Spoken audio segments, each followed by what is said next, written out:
Hi there, Scorpios. Thanks so much for tuning in. I'm Astrogirl, and we're looking at January 9 through the 15th. All the action this week, Scorpios, is centered on Thursday, a day named after Thor, the hammer-wielding Norse god of thunder, lightning, and storms. This Thursday, January 12, is well named because in addition to an unusually difficult full moon in Cancer, your fellow water sign, and your ninth house of higher education, philosophy, spirituality, we also are looking at a serious change for Mercury in that it's moving direct, and a Venus-Neptune merger in Pisces, your fifth house of romance. This is actually a very good week for you. The Cancer full moon is up first, and although the full moon is a sign that it's time to start winding down and bringing projects to completion, this one has a few added challenges.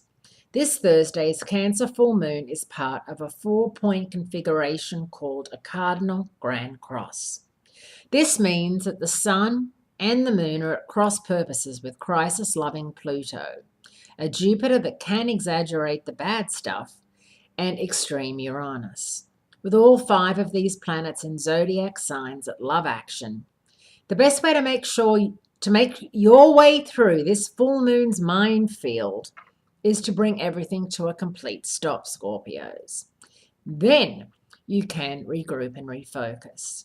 By doing this, you will be able to get a handle on the situation before Mercury re-enters practical and committed Capricorn later on Thursday, because this stern influence asks that you conduct a serious reality check on the state of your life in 2017, even though we've just started it, but already the planets are saying, okay, how's it going over the next 3 weeks? The most amazing part of Thursday is that it ends on a quiet note with a Venus-Neptune conjunction in Pisces. This merger both softens the hard edges of Mercury's reality check and puts the challenges of the full moon in a more forgiving light.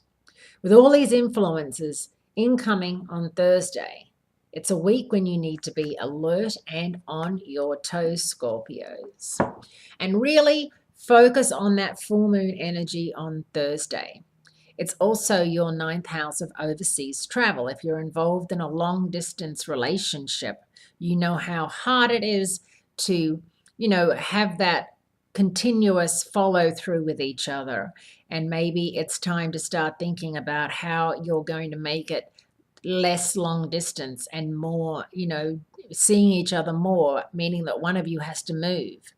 People move around the world all the time. It's a very global world these days. It's not as though you were born in a town and you didn't, travel far on your donkey or your horse and cart into the next town, and that was like a big move. Things have changed. People get transferred at work.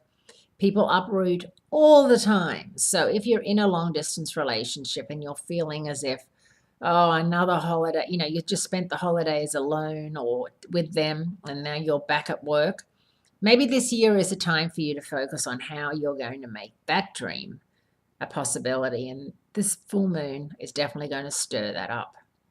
Thanks so much for tuning in. I do appreciate it. And I look forward to speaking to you again next week.